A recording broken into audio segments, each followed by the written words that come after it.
चव्हाण साहेब आपल्या गावी आले होते. आपल्या ज्या रोडच्या समस्या होत्या या संदर्भामध्ये त्यांनी मार्गदर्शन करताना काय सांगितलं?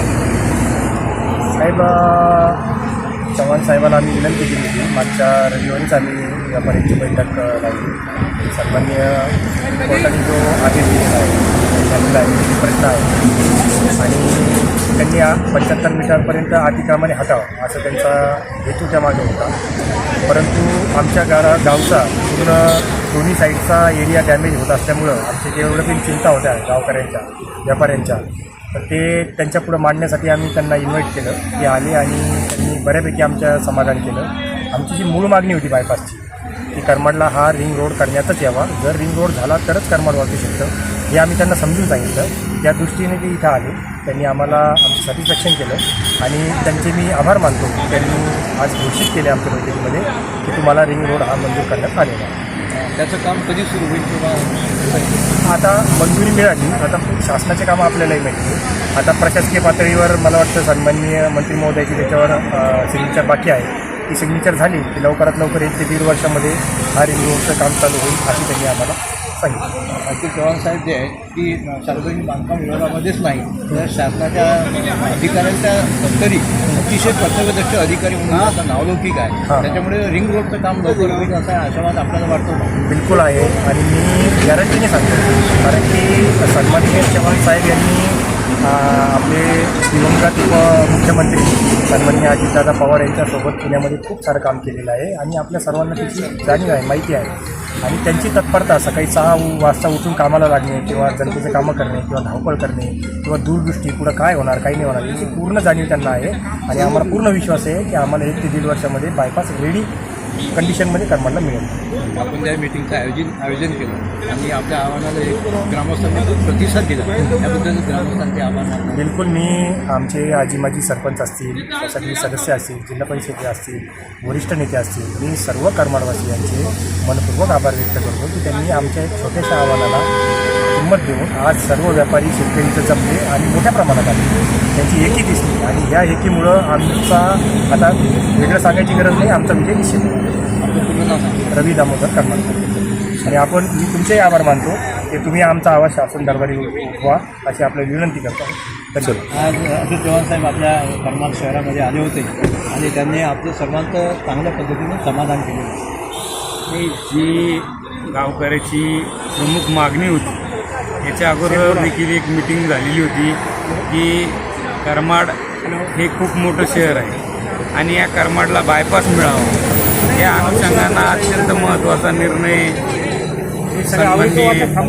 अतुल चव्हाण साहेबांनी दिला की बायपास मंजूर झाला असं त्यांनी सांगितलं. त्याबद्दल त्यांचे गावकरी व परिसरातील सर्व नागरिकाच्या वतीनं मी त्यांचं अभिनंदन करतो. आणि त्याचबरोबर सगळ्यात महत्त्वाची मुद्दा असा आहे की करमाडवासियांनी किती झेलायचं. ते कसं तर करमाड गावाची 70% जागा PDMICमध्ये गेली. त्याचबरोबर आपला करमाड ते पिंपरी रस्ता हा देखील मोठा झालेला आहे आणि नव्यानं घातलेला हा ग्रीनफील्ड. कारण की आता ग्रीनफील्ड झाल्याच्या नंतर त्याला जे नियम लागू राहतील त्याला 40 ते 70 मीटरचे नियम राहील. जर हे 70 मीटरचा जर निर्णय कधी शासनानं केला तर खरोखरच आमचं करमाडवासियांचे दुर्भाग्य असेल. दुर्भाग्य असं की आम्हाला प्रॉपर करमाडचे असून आम्हाला जागाच नाही साहेब. शेती थोडीफार खाली राहिलेली आहे पटरीच्या खाली आणि त्यातनं पण ठीक आहे विकास होतोय का होतोय, पण तो विकास होऊनही जर जागा नसेल तर ही उद्याच्या करमाडच्या दृष्टिकोनातून अत्यंत गांभीर्याची गोष्ट आहे. आणि त्याचबरोबर जेणेकरून या सटाणा शिवावरतून आणि लाडगाव शिवावरतून हा जो रस्ता चाललेला आहे की जेणेकरून मधला मार्ग जो असतो सटाणा शिवार ते लाडगाव शिवार मधलं हे जे करमाडा वसलेलं आहे की जेणेकरून हा नॅशनल हायवे रोड हा जो 30 मीटरचा रस्ता आहे, दोन्ही साईडनं 15-15 मीटरचा, की जेणेकरून मी तुमच्या माध्यमातून शासनाला देखील कळकळीची विनंती करतो की हा मधल्या रस्त्यात किमान यात वाहन नाही हो. अशा प्रकारची मी मागणी करतो. रावसाहेब दानवे मंत्री असताना त्यांनी असं आवाहन केलं होतं की जालना आणि छत्रपती संभाजीनगर ही ट्विन सिटी होणार आहे. तर याच्यामध्ये काही त्या प्रक्रियेला अडथळा वगैरे येईल का, मदत होईल? नाही नाही नाही, ऐका, विषय कसा आहे, दानवे साहेब काय म्हटले, खूप मोठे नेते, मी त्यांच्यावर बोलणं योग्य नाही. परंतु आता आमच्या दोन्ही साईडला, कारण की आम्हाला MIDCत जायचं असेल किंवा समृद्धी महामार्गाला लागायचं असेल तर हे 2 मार्ग आहे, 2 उड्डाणपूल झालेले.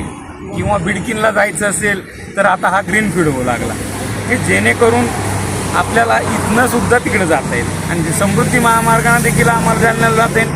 आमचं करमाडवासियांचं हित जे आता आहे ते घडलं पाहिजे. बरोबर, एकीकडे विकास होतो, एकीकडे शेतकऱ्याचा की तुम्हाला मी जमिनी सांगतो, जातात भरपूर. परिस्थिती अशी आहे. आज करमाड डेव्हलप होत असताना आमच्या करमाडमध्ये DMICमध्ये अनेक कंपन्या देखील येत आहेत, कंपन्या येत आहे, पण त्याचबरोबर स्थानिकांच्या रोजगाराचा मुद्दा आहे. शेतकऱ्याला गुंठाभरी आणि 70% शेतकऱ्याला गुंठाभरी जागा नाही, त्यांचे मुलं शिकलेले, बरोबर. तिथं पाहिजे त्या क्रमानं माझी सर्व नेते मंडळींना विनंती राहील की इथं स्थानिकांना कसं प्राधान्य दिलं जाईल. आणि याच्यानंतर देखील आम्ही भविष्यात आमच्या करमाडवासियासाठी तसेच परिसरातल्या तरुणांसाठी MIDCमध्ये काँग्रेस पक्षाकडनं खूप मोठं आंदोलन छेडणार आहोत. मी विठ्ठल नामदेव कोरडे, माजी सरपंच तथा पंचायत समिती सदस्य प्रतिनिधी करमाड. ओके.